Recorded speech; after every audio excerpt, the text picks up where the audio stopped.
end of last week, we all got in our groups for our market centers.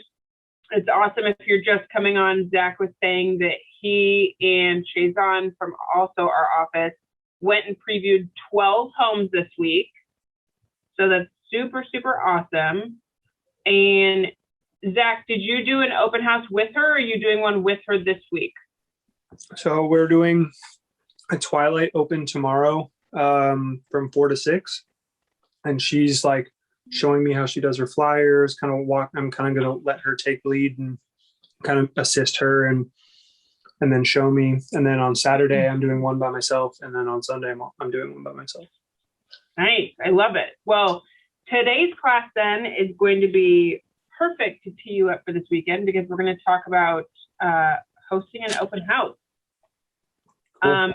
But first, does anybody else have anything they want to share? Any ahas from last week's class, or anything that you did from that boot camp list? Anybody?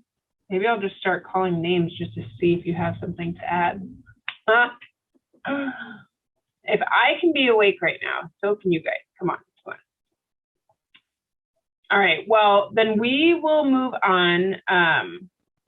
Today's class is Open House 101.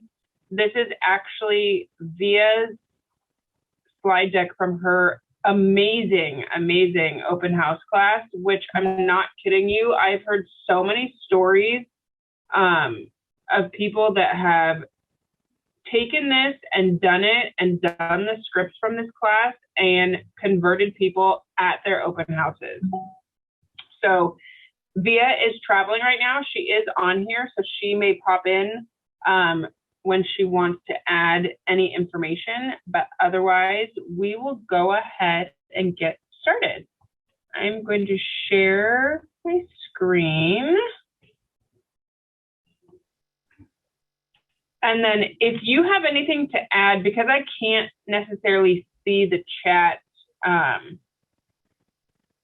just unmute yourself and start talking, and then I'll know that you need something or you have something to add. Sound good? Cool. Okay. Sounds great. Thank you. Thank you. Yes. Okay. Is that Robin? Yeah. Thanks, Robin.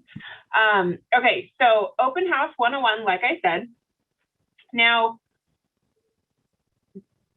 open houses, does anybody know, or can anybody name a few reasons why open houses could be so wonderful for your business? Zach, give me a reason.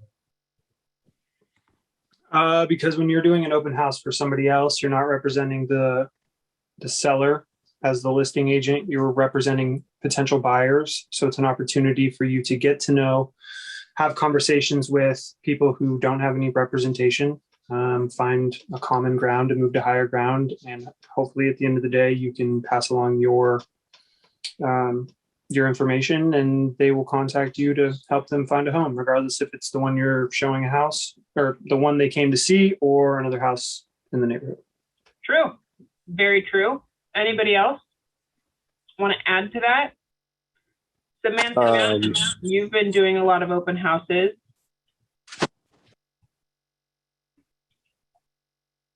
Or did somebody else start chatting? She's on the phone. Oh, okay. Okay. I think the person wants to see the house. I think that's the most important thing, is seeing the house in person. They definitely want to see the house in person. But what are the things that it can do for your business? So Zach said lead generate for buyers, but what about sellers? I mean, there's people that are in the neighborhood that may be thinking about selling also, right? And so they may be coming to check out the open house, and maybe they don't have a listing agent, and you could be possibly getting potential listings from people in the neighborhood. Anything else? I'm not licensed yet, but something that I thought might help with me personally, I'm a lot better at building rapport like in person. So actually being able to, portray, what I would like to say to these hopefully future clients, I feel like would go a lot better in person. And then at that point, hopefully build like a little bit more like word of mouth in that area. Cause like, I feel like it's a lot get more your name out there. Yeah. I feel like it's a lot more comfortable to talk to someone face to face as opposed to, just seeing their picture on the internet. So true. And just goes along with, like going to preview homes, you're learning more about the area and the houses in the area. Mm-hmm. Yeah, I was about to say it actually gives you a really good excuse to go and knock on the doors of that community or neighborhood with the guys hey, I have this open house. Do you want to come visit? Oh, and by the way, you can start asking all those assessment questions to find out where they are in the real estate world. Yes. So good. And honestly, I will just tell you guys, I've always been a little bit nervous about door knocking, and an open house is the one time that I just feel confident because I'm just like, hey, do you want to come check out this house? Neighbors are nosy. They want to see the insides of homes. And so I totally get people from the neighborhood to come check out the open house because they're neighbors and they want to see it, right? So good answer, Amanda. It's such a good way and a good excuse to door knock the whole area. What is the goal of an open house? What's the number one goal? Schedule an appointment. Sell the house. Sell the house. Yes. Sell the house. What about number two? Was it, Amanda, did you say set an appointment? Yeah. Make an appointment. So of course your number one goal is to sell the house. Like if you can be in the house and write an offer for it that day and sell it, amazing. But second, make an appointment. Make multiple appointments, right? You want to get contact information and set appointments. And third, get contact info. Is Samantha still on a call? I can't see her on my screen. I think she is. Okay. I'll pick on her when she gets off the phone then. Okay, so goals of an open house. Now there's 7 components of hosting a successful open house. And I totally encourage you to take notes on this and write everything down. And then I also am going to challenge everybody to find an open house to host this weekend. And if you've never done one, then to team up with somebody or shadow somebody else and then do your own. So Zach, I can't wait to hear about how your 800 open houses go this weekend. Okay, so first part of preparing to host an open house is researching the property. Now, I'd love to hear from you guys. What do you think that entails? Anybody? The neighborhood? Checking out the neighborhood? Yeah, for sure. So scheduling a site visit, going to see it actually before you host the open house, so you know where the light switches are, so you know what is in the backyard, right? You know where the primary bedroom is, you know in advance. So researching the property, and we'll dive into that more so in just a little bit. Having an amazing setup at the open house is another super key component. A critical path inside the house, client communication, not just there, but the client is also the listing agent that you are representing, right? A traffic report to that listing agent, so letting them know who came through. Etiquette. And then lastly, your safety. So those are the 7 main components from beginning to end for hosting an open house. And then we'll dive in, a little bit to each one. So property research, somebody said researching the area.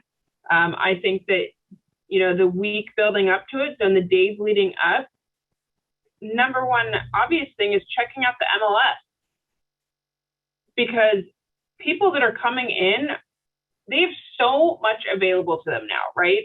They can go on Zillow, they may even have seen MLS, if they have an MLS strip set up and it was emailed to them, they may even see stuff on there. So making sure that you know more than them is pretty important. Having them walk in and know more information about the house than you never feels good.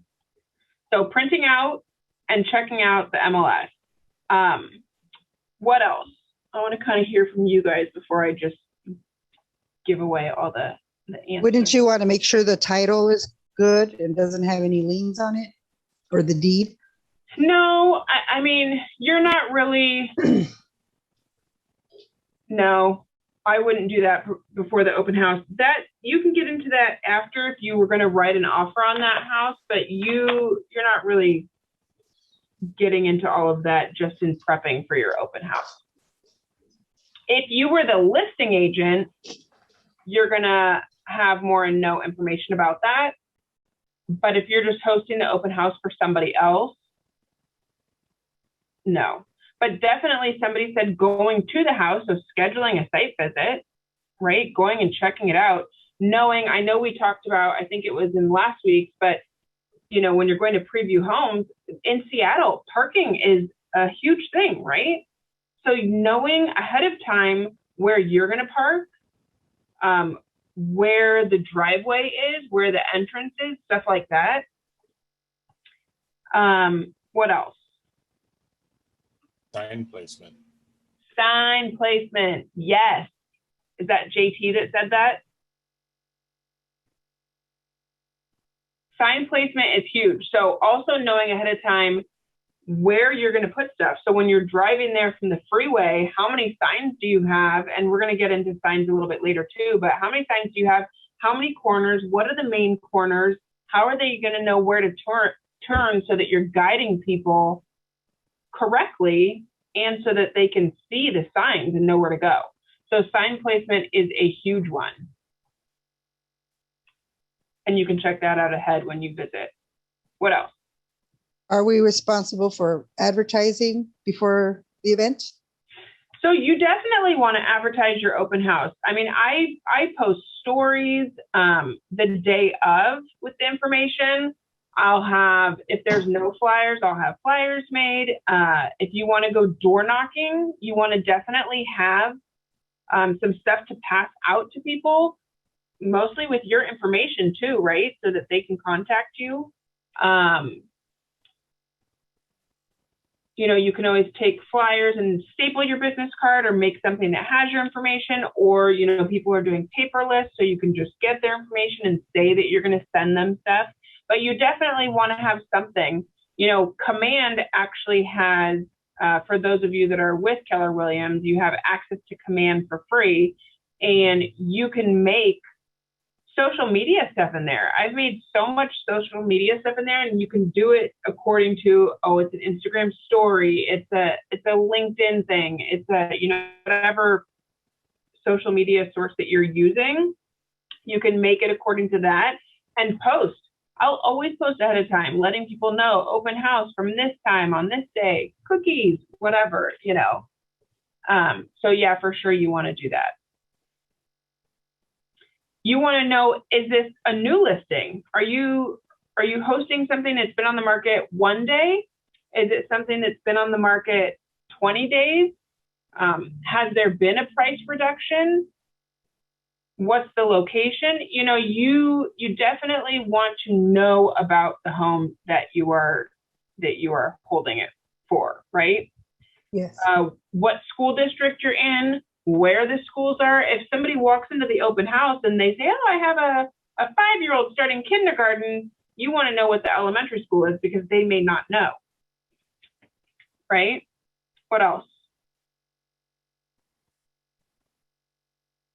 For me, what's come up, sometimes properties have really kooky lots. So property lines, which you don't necessarily know when you're looking through the house, there's always some weird geographical feature and they're like, where does the property line go? And it's like, oh, I'm not sure, right? I want to look that up beforehand. Totally. Or even ask the listing agent. Yeah. You know, is there something quirky, or is there something about this home that's not on the MLS that I should know? What else were you going to say, Amanda? Sorry.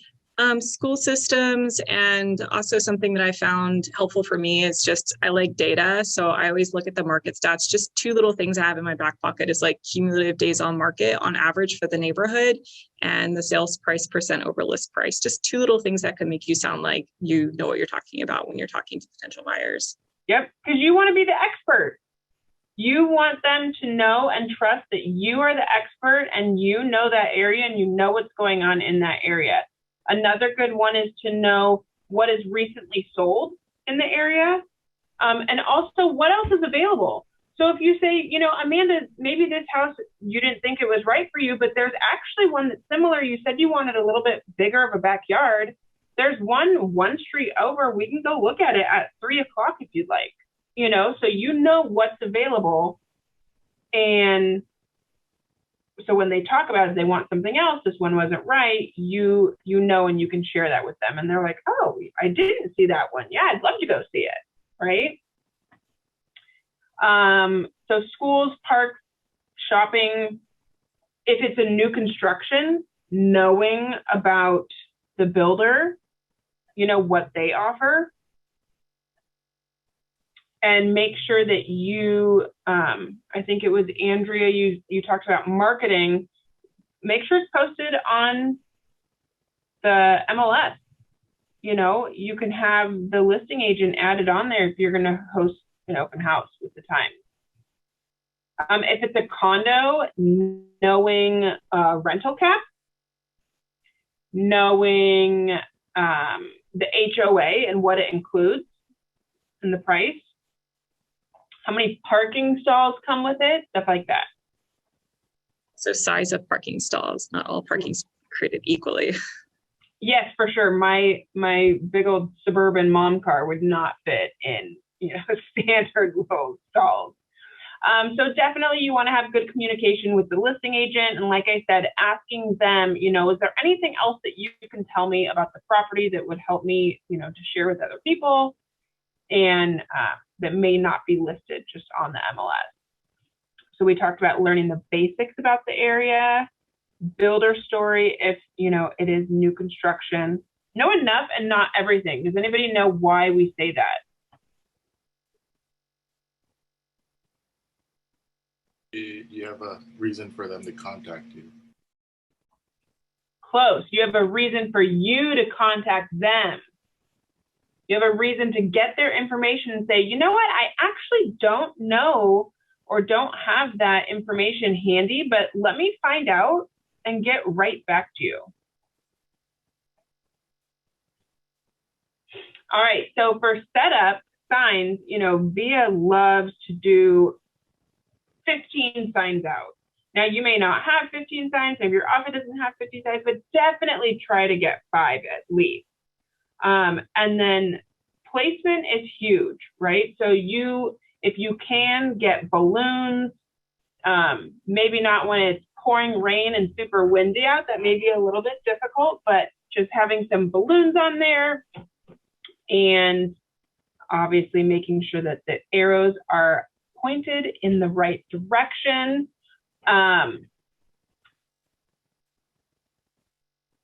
Let's see if it goes on. Okay, set up. So so for signs, normally I would draw out a little bit, but just making sure that they're on the right side where they can see, they're not blocking the sidewalk where people are going to knock them over. So they're out of the way, but visible to traffic coming so they know and can clearly see where to go.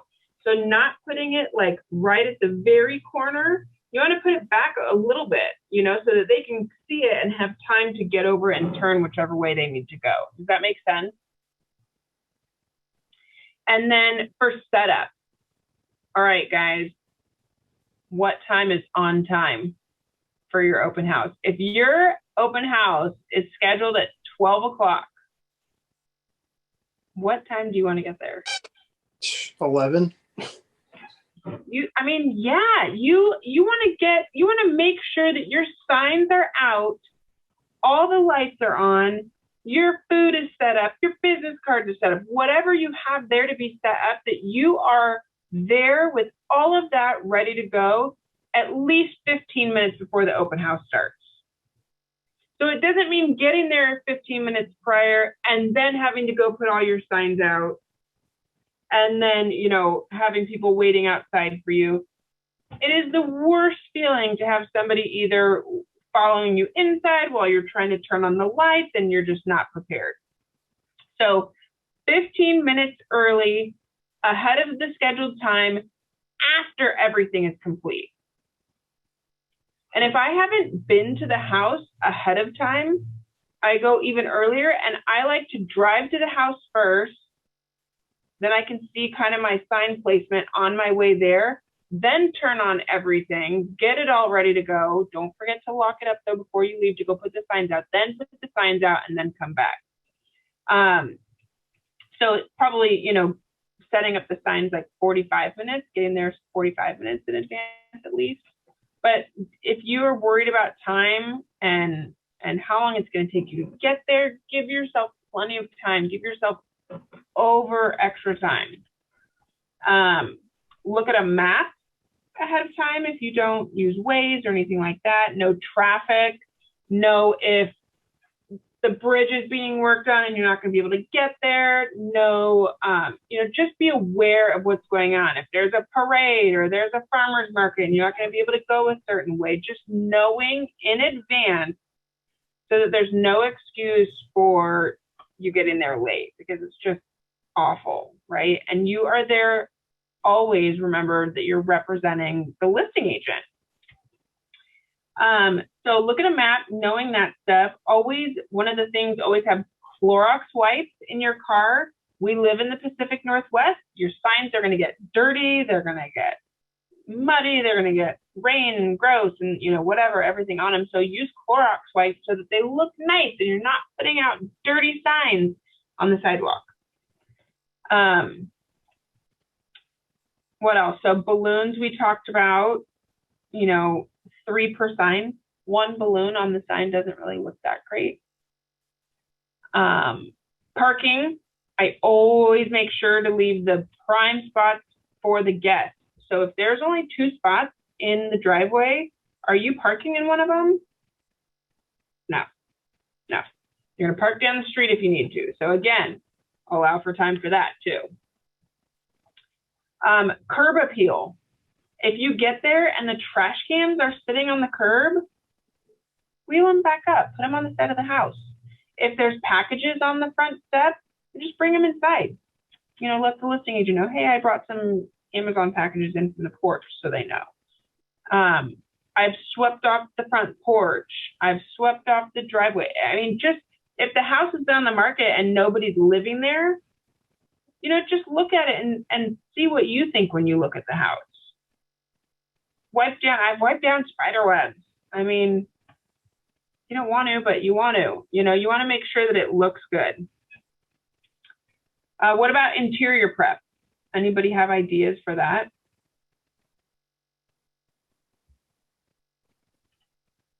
All lights on. Make sure the pillows on the couches are nicely arranged. There's not like garbage on the floor. Yeah, just make it look nice. Turn all the lights on. If there's a music system that you know how to use and you've gotten permission to use, go ahead. Otherwise, I like to bring just a little sound thing, one of those little sound boombox things that connects to your phone. Play music. If they have fireplaces that, again, you have permission to turn on, go ahead and turn them on. Audio home theater. I've had, a Seahawks game on in the background if it's a Sunday. Just make sure that if you are going to do that you just ask the listing agent first. Make sure all the doors are open to all the bedrooms. Make sure toilet seats are down. Nobody wants to see the toilet seat up. So just make it look nice. Basically staging it. Yes, I mean, and it should already be staged, or, if people are still living there, you just want it to be inviting. I've made cookies before so that it smells like fresh home-baked cookies when people walk inside the front door.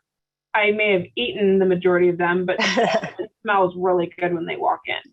Yeah, I'm not a fan of doing candles because everybody prefers different scents, and some are, overpowering, whatever. But homemade cookies are always a hit. Again, I did ask if I could bake them in the house first, So if you have refreshments, again, make sure it's nothing that's going to or can stain or make a huge mess, stuff like that. So pay attention to that stuff. Simple. Yeah, simple. Let the listing agent know when you're there. Listing agents really like to hear from you. Don't just be dead silent and not check in with them at all. I let them know, like, hey, I'm here. Also, one of the things that I do is I'll pull all the flyers in from outside, if there's flyers in the flyer box, so that if people pull up, they see an open house, and some people just don't want to come inside. They want to grab a flyer. Now they have to come inside, or they're more likely to because there's no flyers in the box. Just be sure to put them back before you leave. Don't just leave them inside the house. So, critical path. Oh, this is the same. Oops, sorry, hold on. There we go. Critical path. So critical path, I mean, to know where you're going to be standing. Don't stand at the front door and block people when they're walking in. Give them space so that when they come in, they can take their shoes off or get their booties or whatever, and you stand back a little bit, especially right now. Obviously, you don't know if people want to be super close to you or not, so be sure to keep that distance between you guys. Just introduce yourself. And to me, I am really bad at, like, oh, hi, nice to meet you, and they say their name, and it's not that I don't care or I'm not paying attention, it just literally goes in one ear and out the other. So repeat their name back to you. Make sure that you are listening and say their name in your head, right? So that you remember it and say it back to them. Oh, Amanda, it's so nice to meet you, so that you're doing it for yourself.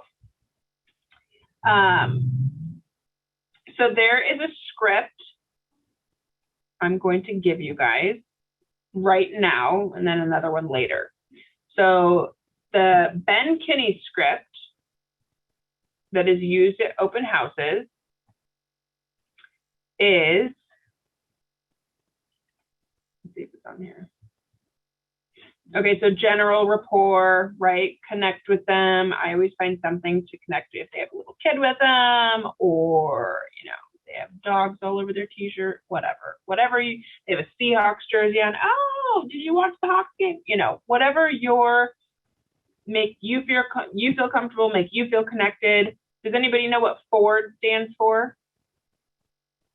Amanda shaking your head yes. What does it stand for? Family, occupation, recreation, and dreams or desires. Perfect. So did everybody get that? It's just an acronym because we all like acronyms around here. It's something to help you bond to them, get to know them. And so you just have to remember you're asking about their family, their occupation, what do they like to do, what do they want, right? That's kind of the basics, breaking it down. Always, how's the home search going? And then here's Ben Kinney's script. I find people come to open houses for one of two reasons. They have a home to sell or they have a home to buy. Which one are you? It's a little bit more on the direct side, and you can kind of tailor it if you like, but it's a great script that has worked for a lot of people. Has anybody heard yet? I know a lot of you are super new, but have you heard of LT Mama? Another acronym see if we have it on here. LP Mama is location. So you want to know where they're looking, right? Or are you moving just in Homish? Are you specific to the, are they looking in a specific school district or anywhere in Seattle at this point? Or, you know what I mean? So you want to find out the location. And this is an acronym that you can remember in your head and you can practice with each other. And actually, I challenge you guys to practice with each other over this next week. But once you get it in your head, you know to ask for LP Mama. It covers getting all of the information. So the first one is L for location. P is for price. What is their price point? What is their max budget? What is the price point that they're looking in, that they're comfortable for, generally speaking, whatever. M for motivation, so that you can get a time frame. Is their motivation that they have a job that starts on November 1st and they need to find a place by then, and they are seriously motivated to find something, right? Or is it that they are moving here in summer of 2022, and so they're just kind of getting their boots wet and just getting to know the area a little bit? How motivated are they, and how quickly are they looking? Agent says optional, you want to ask about this or not. But a good way that I like to find out is, oh, have you guys, put any offers yet on any other homes? Because in this area, it's pretty common to put in multiple offers, and then you can get your answer that they've obviously had an agent write those, right? You can dive in more if you want and ask them more questions about it. But so location, price, motivation, agent, mortgage. This stands for, are they pre-approved? Are they all cash? How are they paying for it? And then the last one is getting that appointment, asking them for it. Okay, so LP Mama. Location, price, motivation. What did you say for agent, which was optional? Like, are you looking for a house in a neighborhood? Or have you already put an offer on that house? Well, you're just wanting to find out if they're already working with an agent. Got So instead of just saying, oh, do you have an agent? Because a lot of times people are going to lie in the open house because they feel like they don't want to be bothered, right? So I just ask, oh, have you guys put in any offers yet on any homes? Oh, yeah, we put in 5 offers, blah, blah, blah, go from there. Or no, this is the first time we're looking. Oh, so are you guys working with anybody yet? It depends on how much you want to dive in, but that's why it says optional. Some people don't even ask, and you just act like they don't have an agent and go for it. Copy that. Thank you. So the next one is registration. So right now, this is actually a perfect time for you to get people to register, because you can say that it's required by the sellers right now. Because of COVID, they want to trace who's been in the home. So you can say the sellers are requiring registration so that they have to put their name and information. If you have Brivity, you can set up registration through there. You can use an iPad and have it where you just have the little QR code and people scan it, and you can have so many things set up with that. It can put them right into an auto plan, whatnot. Or you can just have a good old pen and paper. I've used an iPad and I downloaded an app, and I actually forget what it was called. Home. There's a couple different apps, but it's literally for open houses, and people can sign in and put their information, and you can pick and choose how much you want them to fill it out and how much information they need to do. But, it's good to have it kind of in the front for them to do right away. Or, if you want them to walk through and build the report them first and then get them to do it, it's kind of up to you how you want to do it. I find easiest is probably in the beginning, but you kind of have a few different options with that. Has anybody done open houses? Yeah.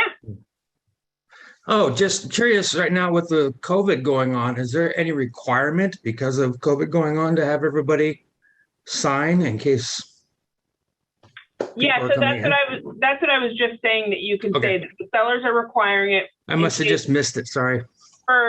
for contact tracing for COVID. So Gotcha. it's actually a perfect opportunity for you to be able to get everybody's contact information. Cool. Thanks. Yeah, for sure. Has anybody done any open houses recently where they have had success in getting people to register? And if so, what have you done? Used an app, used pen and paper, anything? I have. I've used pen and paper and a sign-in sheet on a clipboard. Works pretty good. Love it. Has anybody tried to like say anything back to not do it or anything like that? No, the only time I kind of have a hard time is if someone refuses to put down their phone number or email. Mhm. And then I just try to catch that and fill in something random so people know, like other people that go by after them feel like everybody's doing it. So Right. Good. I'll do that. Right. Because you don't want them to see a bunch of blank spaces and then they're just like, oh, I'll just put Sally. Yep. Love it. Anybody else? Open House Pro is the name of the app. And it's free. You just download it, and I just have an iPad sitting out, and that's what they use. If you do the pens, you can have like the new and used pens though, so it's all, sanitary right now.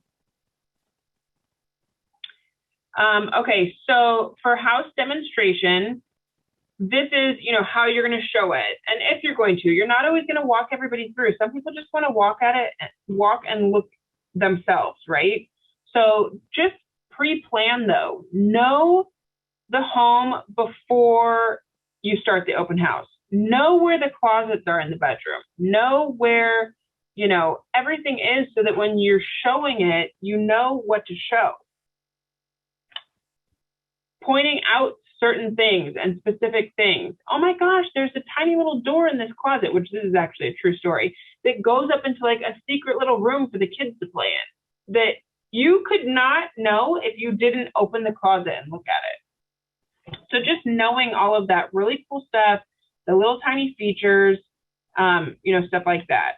Saying things like, would this garage work for you? Does this living room work well for you guys?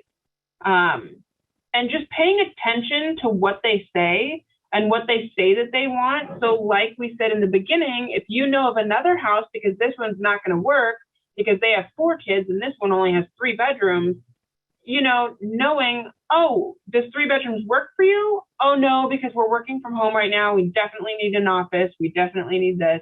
And paying attention to that so that you can say, oh, I'd love to set up a search for you, or X, Y, and Z is down the road.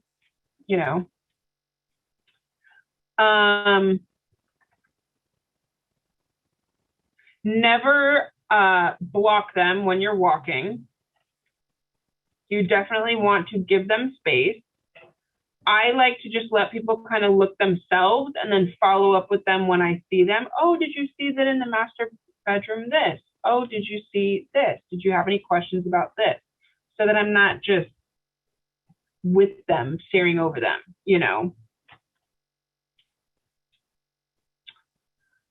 All right, so this is the script. I kind of want to wait till the end to give it to you because it's so good and I want you all to stick around till the end. So maybe, yeah, we're going to come back to it. We're coming back to it. I just hooked you and now you're hanging. Okay, so we're gonna, no. Okay, don't answer red flag questions. Remember that you are representing the listing agent. This is not your listing, okay? You always want to revert back to them. So if somebody asks something that is a red flag question,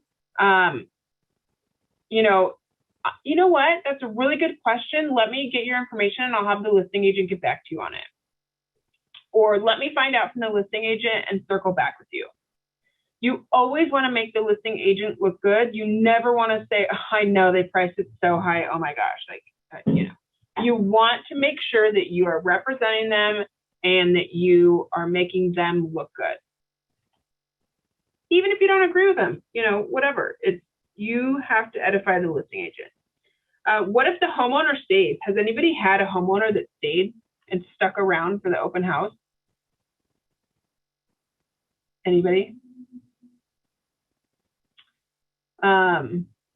So if you have a homeowner try to stay, you can welcome them, be positive, oh my gosh, Mr. Homeowner, we've found it to be so much more successful in the open house if the homeowner's not present. Are you okay with that? And if they say why or whatever, it really makes people feel like they can imagine it being their own home if the actual homeowner is not present. You want them to be able to feel like it's their home. And hopefully that works. If not, they're allowed to stay. You just want to hopefully have them stay out of the way.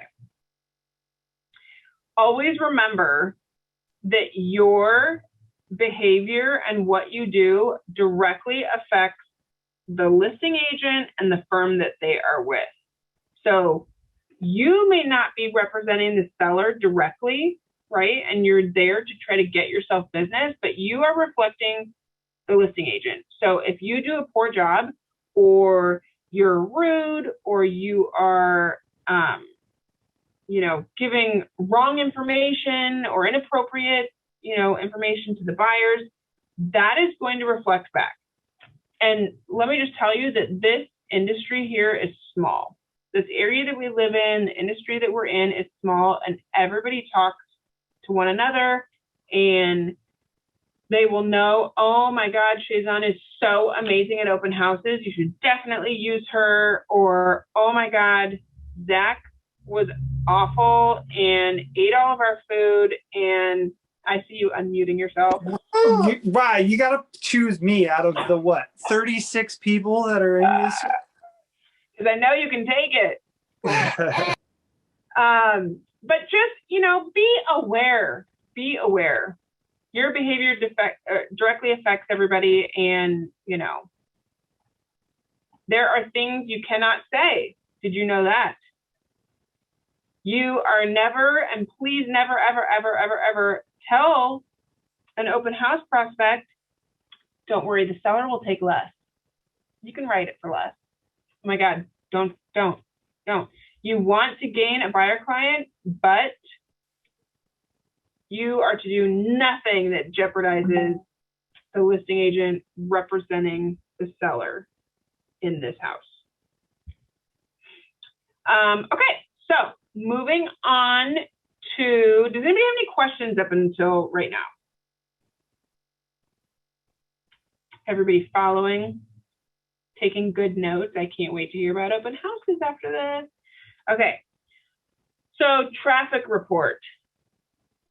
The best thing that you can do, and to make yourself look good and to be welcome back to represent this listing agent again in another open house, is to obviously, be on time, do a great job, but give them the feedback.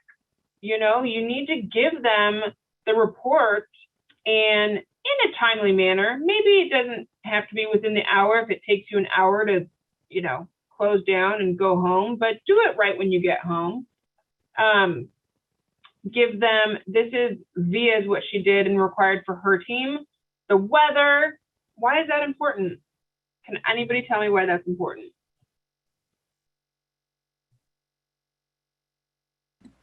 Maybe it's a torrential downpour and there wasn't a lot of groups through, and knowing that it was lightning and thunder and pouring rain, they can look back and they can tell their clients, like, well, this day was sunny and nice and we had 10 groups through, and this day was pouring rain and awful, and there was one group through. So it just helps. The more information that they have, the more that they can share with their clients and analyze the situation. So weather, time and date, it was Sunday from 1 to 3. So there wasn't a lot of groups through because there was the Super Bowl. I don't know. I'm just throwing it out there. But just knowing that day, date, and time, okay? Number of groups through. So a group could be 4 people, but that's one group. You could have a husband, a wife, 2 kids. That's one group. Okay. Description of groups. This is not a description of what they look like. Okay. This is telling the listing agent about the group or person. So a neighbor came, he lives in the community, he's thinking of downgrading, but he wants to keep his place in this. Any information that you can give to help the listing agent, you give it. Okay, a young couple, they've been looking, they've been looking all summer and blah, blah, blah, blah. I think they're going to write an offer. So any information. And if you know that they have an agent, give the agent information. If the agent came with them and gave you a card, say, this neighbor came and they're represented by Zach Gadd from Keller Williams Eastside, and they said that they're probably going to write an offer today. As much as you can give, okay? Feedback. If every single person through told you that it smelled like cat pee, say that to the listing agent. Hey, you know what? They love the size of the backyard, but every single person through really complained about the smell of the cat pee. Because they could go back to the seller now and say, like, look, we may need to replace your carpet.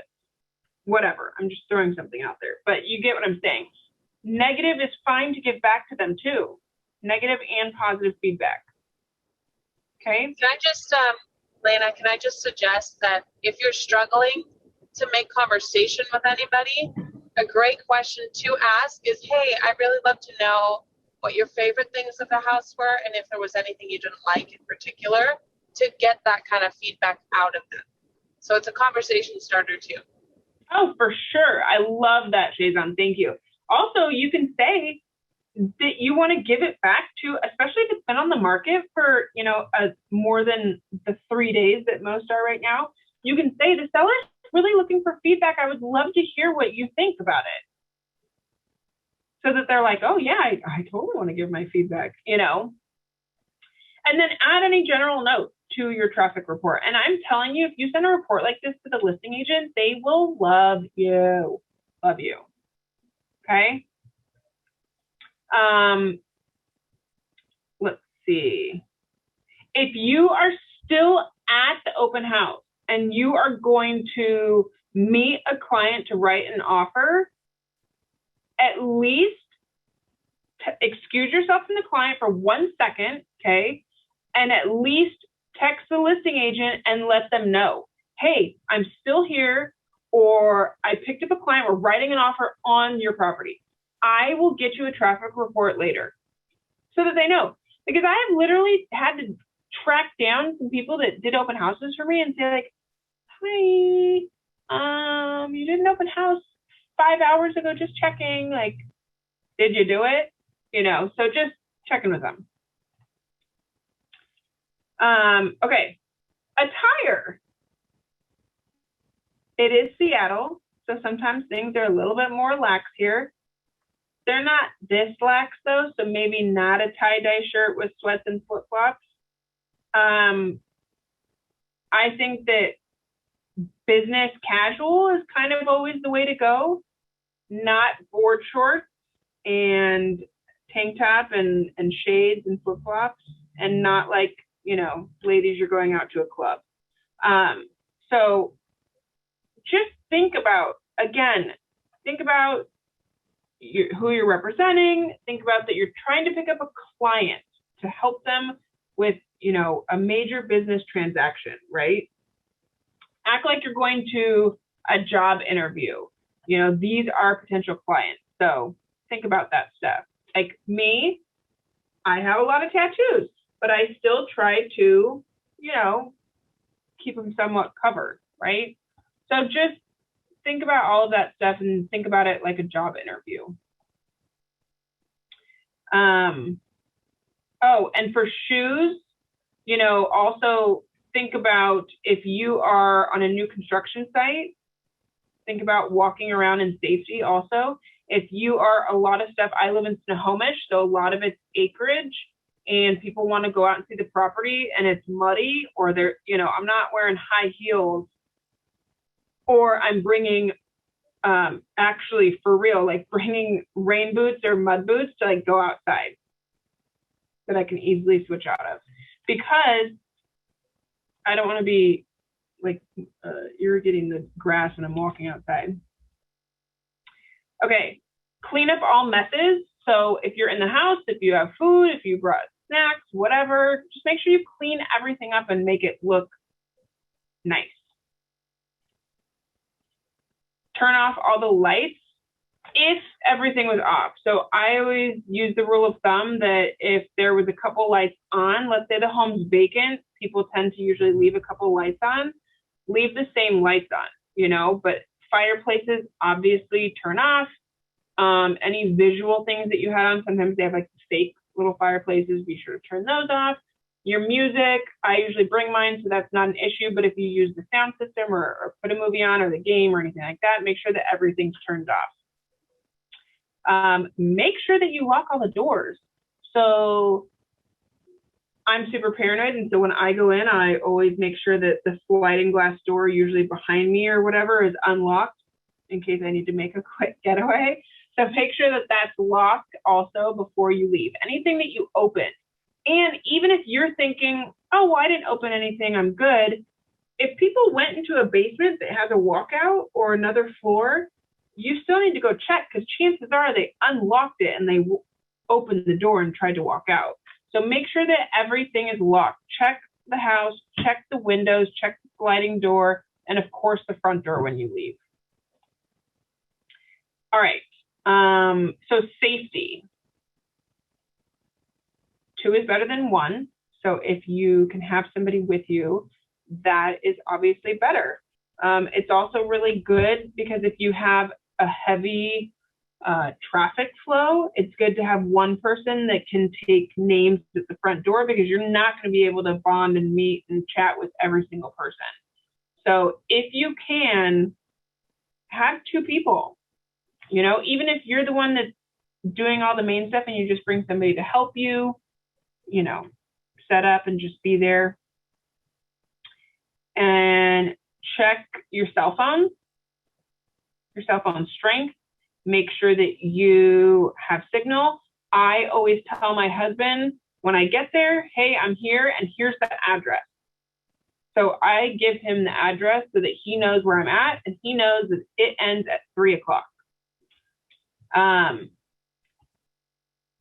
Make sure when you go into the house, like I said, I'm a very paranoid person, so I hate to say it like this, but have an escape route. Like I will have the sliding door kind of ready if I need to go out that way, just so that you're not, you know, backed into a corner. If it's going into the house for the first time, I just kind of look everywhere and make sure, you know, just I know where everything is and where the doors are and sliding doors and whatnot. Walk behind people, don't walk in front of people. So if somebody comes into the house and you're showing it to them, I let them lead the way. Oh, right through this door, here you go, and walk behind them. I don't walk in front of them with my back to them. Notify someone you'll be checking in hourly and to check in with you if they haven't heard from you. So like I said, I just let my husband know when I get there, and I usually only do an open house for 2 hours. So I just say, hey, I'll, you know, check in with me if you haven't heard anything. And I'm usually checking in throughout too. If there's a dead space that nobody's in there, then I check in. Having all visitors sign in, asking for as much information as you can get, full name, phone number, whatnot, you know. Oh, don't assume everybody has left, especially if it's a really busy open house. I always check everything, behind doors, closets, everything, before you leave and lock up. Also, a good thing is to bring mace or pepper spray. Have it on you, you know. A couple other things back for safety, to the safety one, is avoid attics and basements, something that you can get trapped in. Notify somebody in your office, a friend or relative you'll be calling and checking in. Inform a neighbor that you'll be showing the house. So letting the neighbors know, you can let them know when you're door knocking ahead of time that you're doing the open house. Just having multiple people aware, and you yourself being aware. Just be aware of the situation, be aware of people that walk in. And if somebody does not make you feel comfortable, walk outside. I've had a situation in an open house where a guy was being super, super weird, and it wasn't just me that thought that he was being creepy. There was two girls in the house that also had a feeling, because they actually left. They came back and said, hey, we had a question about the front yard. Could we show you something on, I don't remember what they said, like the front walk. And I walked out and they said, we don't have any questions. We just wanted you to get out of the house because that guy's creepy. And so just going with your gut, I know that sounds, cliche, but just being aware and going with what you feel. Okay. Questions and ahas. And then I'll give you the script that I skipped over before.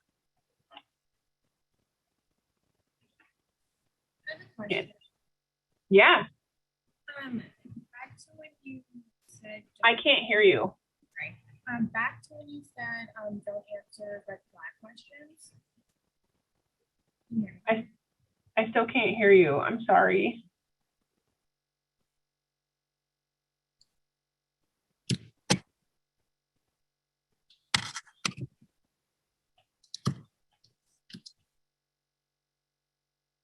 Do you want to type it in the chat? I'm sorry, I don't even know who's speaking.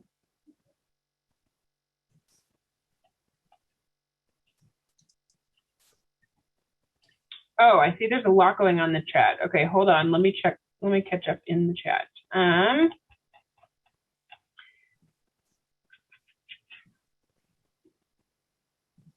Oh, change your name plus your market center name, for example, Amanda Wood Eastside.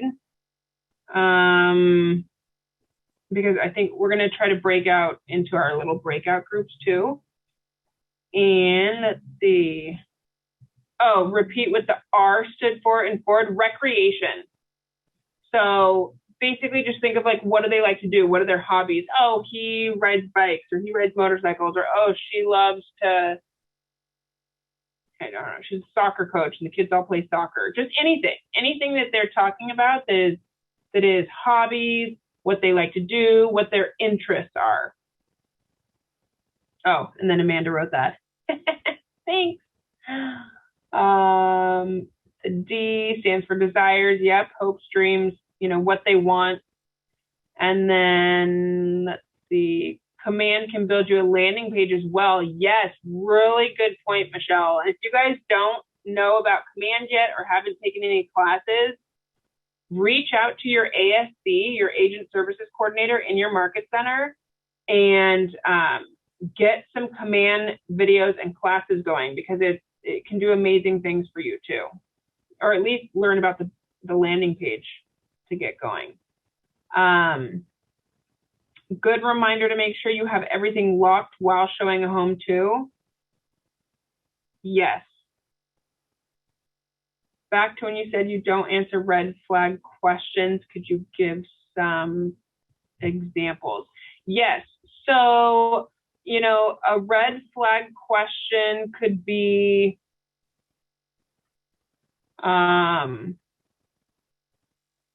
let's see, hold on, I think I have a list.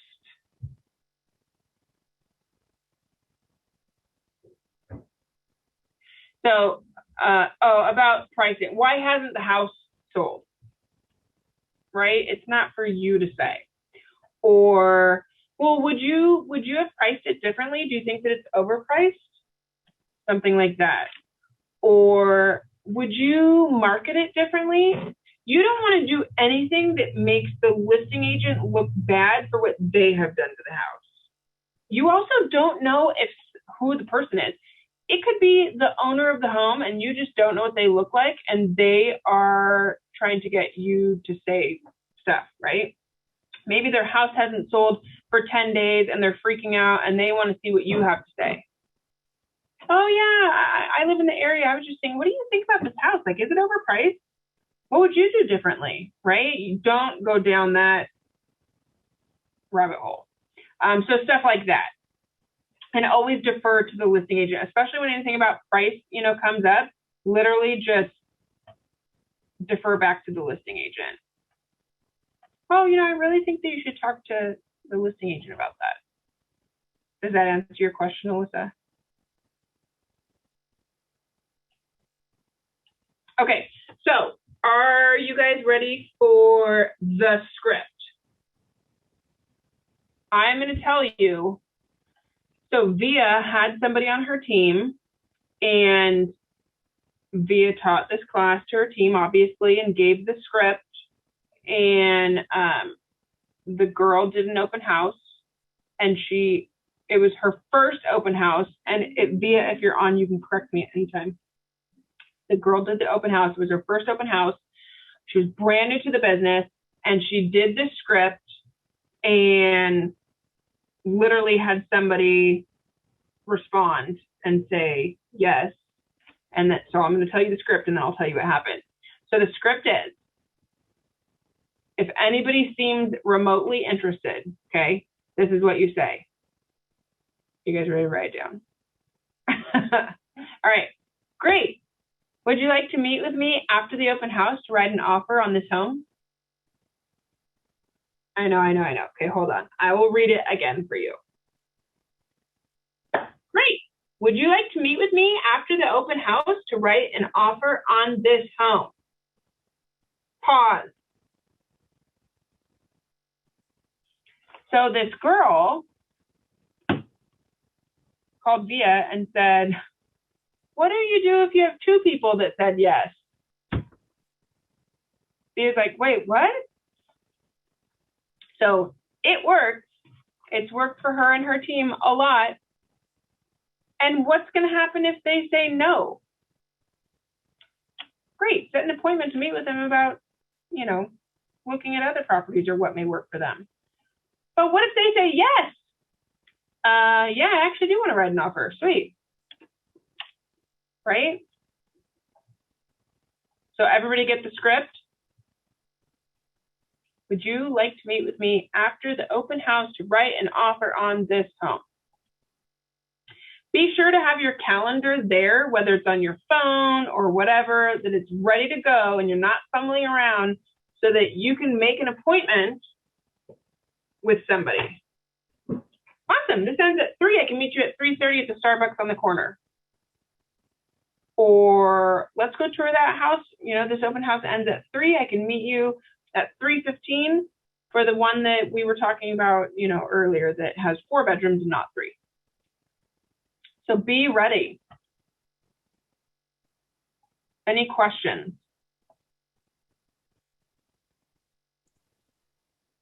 What happens if 2 people do say yes? So you actually cannot do that. But call, if for some reason that happens, so she wrote one, I think that what she did was she wrote one of them, and then Via or somebody else on the team wrote the other one. But you can't submit 2 offers for 2 different people on the same house. So basically you refer the other person out. Yeah. And then just get a referral fee.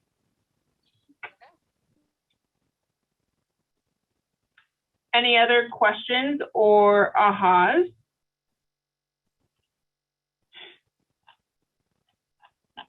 Okay, well, for the last little bit, I know that we still have about 25 minutes.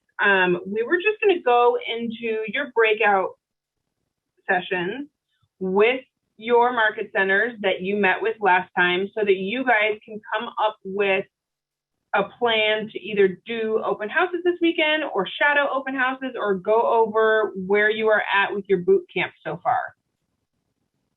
And then from there, you can just exit out of your breakout rooms as you're done. And Robin, are you on? I am. can you go ahead and start putting people in their breakout rooms? And then you're doing it already? Well, I can in just a moment. While you're speaking, though, if you have not added the name of your office to your name that we can see, please do that so that we can get you into the right room. Perfect. And then the last thing I was going to say is, Robin, what is the next, in 2 weeks, the next class?